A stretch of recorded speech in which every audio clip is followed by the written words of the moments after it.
अब देखो direct share के लिए, अब डायरेक्ट शेयर की वैल्यू क्या थी हमारे पास में 78.125, ये आई थी हमारे लास्ट स्टेप में। तो उसको हम क्या करेंगे, इस वाले स्ट्रेंथ से डिवाइड करेंगे तो हमारे पास नंबर ऑफ बोल्ट्स आएंगे किसके लिए, डायरेक्ट शेयर के लिए। तो 78.125 डिवाइड बाई 45.27, तो ये आई है हमारे पास में वैल्यू 1.72। दैट इज़ अप्रोक्सीमेटली हमें अगर डायरेक्ट शेयर के लिए ही करना है तो 2 बोल्ट्स प्रोवाइड कर सकते हैं। बट आपको मालूम है कि यहाँ पर मोमेंट भी आ रहा है, ठीक है।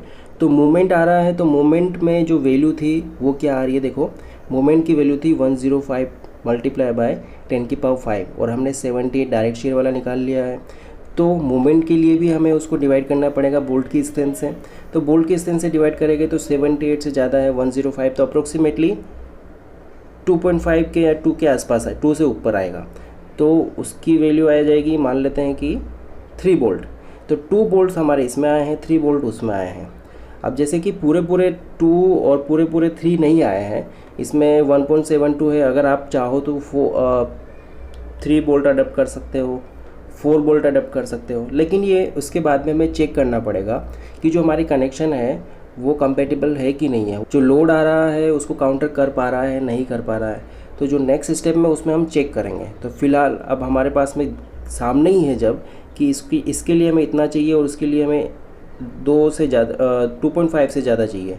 तो हम क्या कर रहे हैं, let's provide 5 bolts to take into account stresses due to bending also. आप यहाँ पर 3 बोल्ट लेके भी चेक कर सकते हो, लेकिन जब आपके पास में कम आएगा वैल्यू तो आपको वापस नंबर ऑफ बोल्ट्स बढ़ाने पड़ेंगे और उसके बाद में वापस चेक करना पड़ेगा, राइट। सो मैंने क्या किया, मेरे क्राइटेरियाज़ के अकॉर्डिंग मैंने पहले ही 5 बोल्ट्स ले लिए हैं, ठीक है। अब क्या करेंगे, step number 9।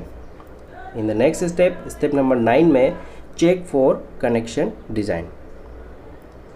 Check for connection design, इसमें जो हमने कनेक्शन किया है ऊपर, मतलब जो 5 बोल्ट्स हम प्रोवाइड कर रहे हैं और इस तरीके से 20 mm डायमीटर के 4.6 ग्रेड के, तो क्या वो कंपेटिबल है, क्या वो डिज़ाइन को सेटिस्फाई कर रहे हैं कि नहीं कर रहे हैं। देखो जो 5 बोल्ट्स हमने प्रोवाइड किए हैं उसका जो अरेंजमेंट किया है वो कैसे किया है। देखो हम यहाँ पर देखो, ये आपको समझने की ज़रूरत है कि हम जब टॉप से देखते हैं तो हमारा जो कॉलम दिखाई देता है ऐसे दिखाई देता है, ठीक है, यहाँ पर इस तरीके से दिखाई देता है। और जब हमने इसमें बटन्स प्रोवाइड किए हैं तो ऐसे ऐसे इसको डेड से दिखा देते हैं, ठीक है। अब इसको जब हम वर्टिकली देख रहे हैं तो ये वर्टिकली ऐसे दिखाई देता है और ये जो डैश वाली जो लाइन है वो इसके सीजी की लाइन है। अब देखो, अब नीचे से नीचे और जो ऊपर वाला प्रोवाइड कराएंगे, जो एंड्स पर प्रोवाइड कराएंगे उसके बोलते हैं हम एंड बटन्स, ठीक है, एंड बटन्स। और जो बीच में प्रोवाइड करते हैं उसको बोलते हैं इंटरमीडिएट बटन्स। अब जो एंड बटन्स हैं उसकी जो डेप्थ है हमने निकाली वो है 340 और जो इंटरमीडिएट है उसकी निकाली 280। और हमने देखो लास्ट स्टेप्स में ये भी निकाला था कि इनके जो बीच की जो स्पेसिंग है वो कितनी होगी, तो ये भी हमने निकाली थी सी करके, जो हमारे पास में कोड में डायग्राम था वहाँ से हमने देखा था। तो ये 1200 mm है centre to centre of battens, ठीक है। नाउ ये जो हम बोल्ट प्रोवाइड कर रहे हैं 5 बोल्ट्स प्रोवाइड कर रहे हैं, ठीक है। तो जो बोल्ट है यहाँ पर किस तरीके से शो किए हुए हैं, जो प्लस के निशान है वो बोल्ट है। तो 1 2 3 4 5 बोल्ट्स है, इधर भी 5 बोल्ट्स है और सभी जगह हमने 5 बोल्ट्स प्रोवाइड किए हैं। एंड बटन्स और इंटरमीडिएट बटन्स में डिफरेंस नहीं किया है, तो यहाँ पर इस तरीके से शो किया हुआ है। 5 बोल्ट्स जो हमने प्रोवाइड किए हैं ये यहाँ पर इसकी स्पेसिंग कितनी होगी ये यहाँ पर दिखाई हुई है, ठीक है। अब हमें क्या करना है, चेक करना है कि जो फोर्स आ रहा है डायरेक्ट शेयर से और बेंडिंग मोमेंट से वो सेटिस्फाई हो रहा है कि नहीं हो रहा। जो हमारी कैपेसिटी है बोल्ट की, जो उसकी स्ट्रेंथ है, वो जो फोर्स आ रहा है उससे ज़्यादा है कि नहीं है, ठीक है। तभी तो काउंटर करेगा, तभी तो हमारी जो डिज़ाइन होगी कनेक्शन की वो सेफ़ होगी। जैसे कि हम कनेक्शन डिज़ाइन करते थे तो वहाँ पर इस तरीके से अरेंजमेंट करते थे, फिर वहाँ पर हमारे पास वैल्यू आती थी कि हमें बोल्ट की स्ट्रेंथ को लेके हमें फोर्स निकालना है कि फोर्स की वैल्यू हमें निकालनी होती थी, पी की वैल्यू निकालनी होती थी और हम रिजल्टेंट भी निकालते थे। तो ये वेल्डिंग कनेक्शन और बोल्टिंग कनेक्शन दोनों में करते थे, ठीक है। तो यहाँ पर हम वही कर रहे हैं कि जब डायरेक्ट शेयर है तो डायरेक्ट शेयर की वजह से फोर्स आ रहा है, लोड आ रहा है, ठीक है, और बेंडिंग मोमेंट की वजह से जो आ रहा है उसका जो दोनों का रिजल्ट होगा वो कितना आ रहा है, ठीक है, वही हम यहाँ पर निकाल रहे हैं। तो देखो, force in bolts due to direct shear कैसे निकालेंगे, क्योंकि हमारे पास में ये शेयर है और हमने 5 बोल्ट्स प्रोवाइड करे हैं, तो उससे कितना आया 15.625 किलो न्यूटन। ओके, अब बेंडिंग की जब बात करते हैं तो बेंडिंग में है force due to bending moment, मतलब जो फोर्स निकाल रहे हैं उसका फॉर्मूला ये है। आपको ऑफकोर्स मालूम होगा कि किस तरीके से निकाला था हमने, bending moment m multiply by r summation of r square. और अगर आपको ये फॉर्मूला याद नहीं है तो आप कनेक्शन डिज़ाइन में जाके देखिए, जहाँ पर हमने क्वेश्चन किया था, बिल्कुल मैंने डिटेल में बताया हुआ है। तो m की वैल्यू हमारे पास में ये है और r की वैल्यू 100 है 2, और ये हमने इसका समेशन करके निकाला है, तो ये निकल के आई है 42 किलो न्यूटन। ठीक है, अब हमें इसका निकालना है रिजल्टेंट। तो जो रिजल्टेंट आता है under root of 15.625 square plus 42 का स्क्वायर, तो ये निकल के आता है 44.812। ओके, तो ये जो है हमारा जो फोर्स आ रहा है कम आना चाहिए किससे, हमारी बोल्ट डिस्टेंस से। तो हमारी बोल्ट डिस्टेंस है 45.27 और ये निकल के आया 44.812। सो दैट इज़ ओके, हमारी जो डिज़ाइन है कनेक्शन की वो सेफ़ है। ओके, सो हमने क्या करा, पैटर्न डिज़ाइन किए और कनेक्शन डिज़ाइन किया, और उसके पहले हमने जो नॉर्मली कॉलम के लिए जो स्पेसिंग निकालते हैं, उसकी जो बीच की डिस्टेंस निकालते हैं, वो सब हमने किया था। तो यहाँ पर हमारा ये वाला क्वेश्चन पूरा होता है।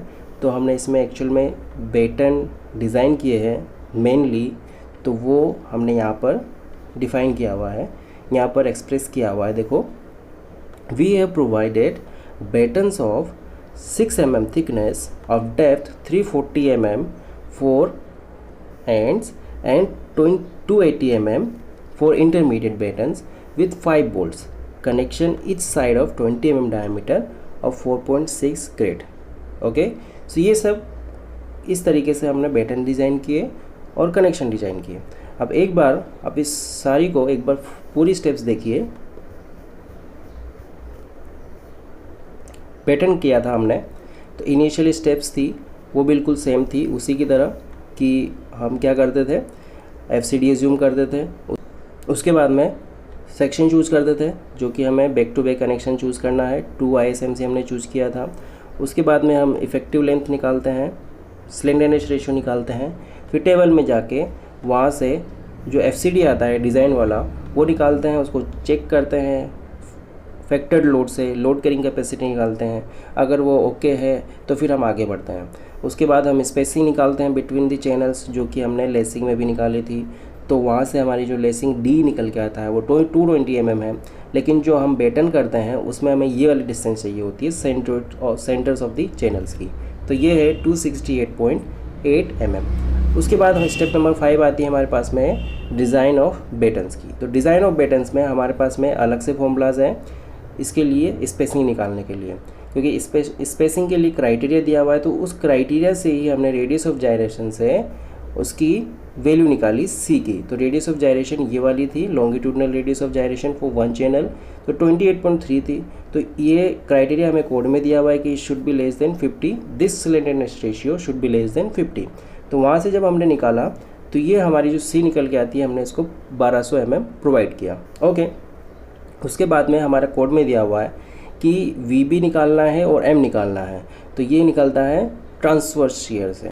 तो जब हमने VB की वैल्यू निकाली और M की वैल्यू निकाली, VB की वैल्यू का फॉर्मूला वहाँ पर दिया हुआ है और M का वैल्यू का फॉर्मूला भी हमें कोड में दिया हुआ है, ईजिली हमने निकाल ली। तो उनकी वैल्यूज़ आई थी ये। उसके बाद में साइज़ ऑफ बैटन्स हमें प्रोवाइड करनी थी, जो कि कोड में जो क्राइटेरियाज है उसके अकॉर्डिंग हमें प्रोवाइड करनी है पेज नंबर 51 पर। तो ये सब हमने इंटरमीडिएट और एंड वाले बैटन्स के लिए निकाले। उसके बाद में एज डिस्टेंस हमें ज़रूरत पड़ी बीच में, बिकॉज ओवरऑल डेप्थ निकालनी थी, तो वो हमने 35 अज्यूम करी, और थिकनेस ऑफ द प्लेट हमने प्रोवाइड करी 6 mm thick. Okay, so step number 7 में हमें स्ट्रेसेस चेक करनी थी बैटन्स की, बैटन प्लेट्स की। तो शेयर स्ट्रेस निकाली और शेयर स्ट्रेस मोमेंट के लिए भी निकाली और उनको क्राइटेरिया से चेक किया। उसके बाद में हमने कनेक्शन डिज़ाइन किया। कनेक्शन में हमने 20 mm डायमीटर का बोल्ट लिया और 4.6 की ग्रेटली। और जो एज ऑलवेज हम करते हैं कि strength of single share, strength in bearing, तो दोनों के लिए निकाला और उसको चेक किया कि नंबर ऑफ़ बोल्ट्स कितने आएंगे। तो नंबर ऑफ़ बोल्ट्स हमारे आए हैं 5 दोनों वाले स्ट्रेसेस से। हमने यहाँ पर प्रोवाइड किए बोल्ट्स को और उसके लिए फिर चेक किया। तो चेक करने के लिए हमें रिजल्टेंट फोर्स निकालना है। तो रिजल्टेंट फोर्स जो है कम आना चाहिए जो बोल्ट की स्ट्रेंथ है, जो कि कम आया, हेंस हमारी जो डिज़ाइन है कनेक्शन की वो सेफ़ है। तो ये वाला क्वेश्चन हमारा पूरा होता है और इस क्वेश्चन में हमने बैटन कॉलम डिज़ाइन किया।